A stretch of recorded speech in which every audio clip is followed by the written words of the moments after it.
कक्षा 10 गणित unsolved paper वर्ष 2024 सेट 5HZ पार्ट 7 का क्वेश्चन नंबर 23 लिखा है, यदि 4 कुर्सियों तथा 7 मेजों का मूल्य 360 रुपये है और 6 कुर्सियों तथा 10 मेजों का मूल्य 520 रुपये है तो एक कुर्सी तथा एक मेज का मूल्य अलग अलग ज्ञात कीजिए। हल करेंगे, लिखेंगे माना एक कुर्सी का मूल्य बराबर x रुपये तथा एक मेज का मूल्य बराबर y रुपये। शर्त एक के अनुसार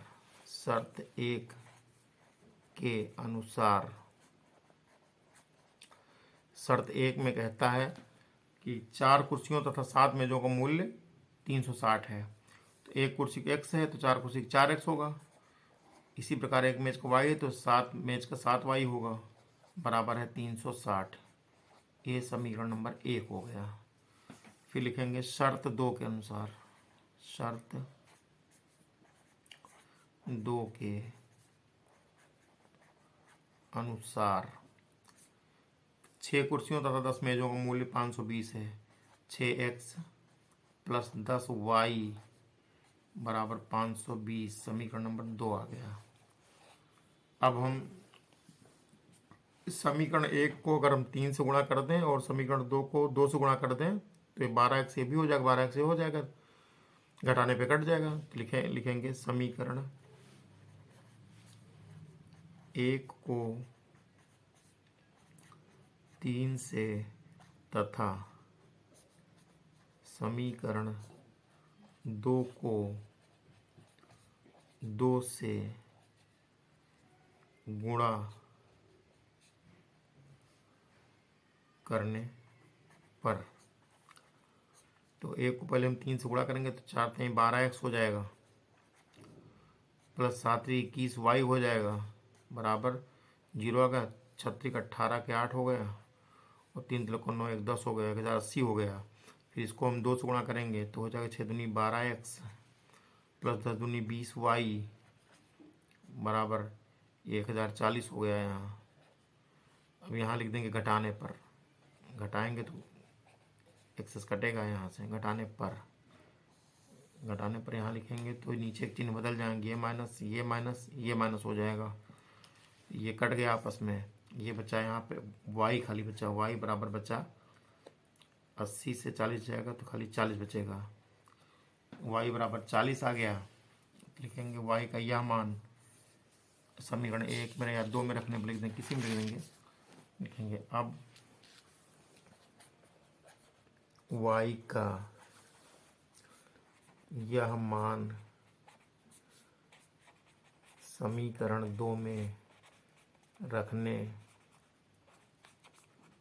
पर, समीकरण 2 लिखा है यहाँ पर 6x प्लस 10y बराबर 520, 6x लिखेंगे प्लस 10 गुणे y का मान आया है 40, यहाँ 40 लिखेंगे बराबर 520, तो वह 6x प्लस 40 दाम 400 आया बराबर 520 है यहाँ पर।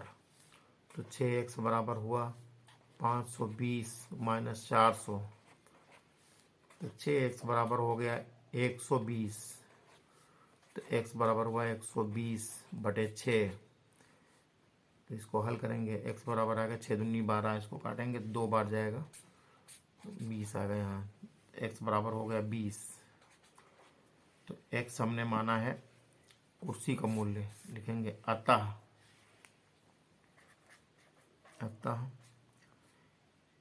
एक कुर्सी का मूल्य बराबर 20 रुपये तथा एक मेज का मूल्य बराबर 40 रुपये। यही आया, यही हमारा आंसर हो गया। क्वेश्चन नंबर 23 का अथवा हल करेंगे इसको हम। लिखा है एक आदमी 3250 रुपये, एक आदमी ने 3250 रुपये का ऋण लिया। उसने पहले महीने में 20 रुपये दिए, फिर वह प्रति माह 15 रुपये बढ़ाता गया, तो वह कितने माह में ऋण चुकता कर देगा। समांतर श्रेणी का सवाल है। तो इसमें पहले 20 रुपये दिया, यानी ए बराबर प्रथम पद अर्थात ए बराबर दिया है 120, और जो 15 रुपये बढ़ाता गया ये डी हो गया, डी बराबर 15। फिर वह कितने महीने में ऋण चुकता करेगा, और टोटल यदि एस एन की वैल्यू दी गई है, एस एन का मान दिया गया है 3250। तो यहाँ सूत्र होता है चूंकि एस एन बराबर होता है n/2 ब्रैकेट में 2a plus n-1 into D, यही सूत्र यहाँ पर अप्लाई करेंगे हम।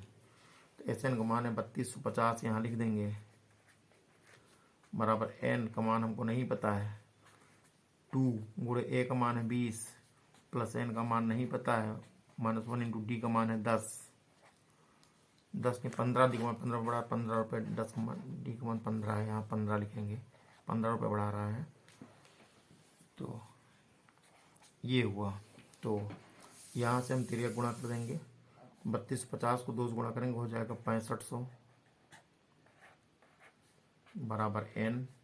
ये हुआ 20 दूनी 40 प्लस ये ब्रैकेट खोलेंगे 15n हुआ, 15n माइनस 15 का नाम 15,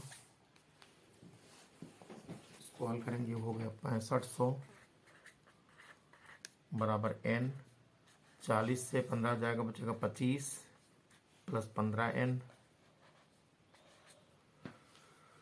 तो यहाँ से हम चाहें तो 5 कॉमन ले सकते हैं, या नहीं लेंगे कॉमन, लिख देंगे 6500 बराबर 25n प्लस 15n स्क्वायर हुआ।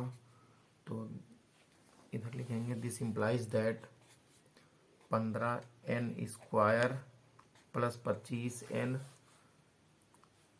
बराबर हो गया, वाइस वर्षा कर लेंगे, बराबर हो गया 6500। यहाँ से 5 हम कॉमन ले रहे हैं, तो हो जाएगा 3n स्क्वायर प्लस 5 हुआ बराबर 6500, यहाँ लिखा है। तो यहाँ से 3n स्क्वायर प्लस 25n लिखा था, यहाँ पे लिखेंगे 5n बचा यहाँ, बराबर 6500 बटे ये 5 होगा इधर वाला, तो इसको काटेंगे तो 1300 आया यहाँ पर। तो this implies that 3n square plus 5n बराबर 1300 आया, और हल करेंगे तो हो जाएगा 3n square plus 5n minus 1300 बराबर 0। अब यहाँ आगे 3 लिखा है, गुणे पीछे लिखा है 1300, गुणा करेंगे 3900 आया, 39, हाँ 3900 आया। अब 3900 के ऐसे 2 टुकड़े करेंगे जिनका अंतर आ जाए 5, तो 65 को अगर हम 60 से गुणा करेंगे तो 3900 आएगा। तो 65 में से अगर 60 चला जाएगा तो 5 बचेगा यहाँ, यही चीज़ हम बीच में लिखेंगे यहाँ। तो हो जाएगा 3n स्क्वायर प्लस 65 माइनस 60, ये n हुआ, माइनस 1300 बराबर 0।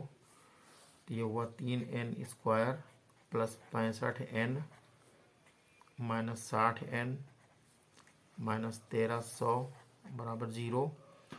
तो यहाँ n कॉमन हुआ, बचा 3n प्लस 65 माइनस यहाँ पे 20 कॉमन हुआ, तो यहाँ बचा 3n प्लस बन गया, माइनस कॉमन बाहर लेने, अंदर चिन्ह पलट जाएगा। तो ये हो गया 65, यहाँ भी हो गया बराबर 0। अब 3n प्लस 65 ये कॉमन हुआ, अंदर बचा n माइनस 20 बराबर 0। तो यहाँ बाउंड्री खींचेंगे, लिखेंगे 3n प्लस 65 बराबर 0, ये हुआ यहाँ। तो 3n बराबर माइनस 65 हुआ, तो n बराबर आया माइनस 65/3, ये हो गया अमान्य। सामान्य हुआ यहाँ। इधर होगा n माइनस 20 बराबर 0, तो n बराबर हो गया 20। तो अतः 20 महीने में अदा कर पाएंगे, है ना। लिखेंगे अतः 20 माह में ऋण अदा कर देगा। चुकता कर देगा, चाहता कर देगा, एक ही बात हुई। यही हमारा आंसर हो गया।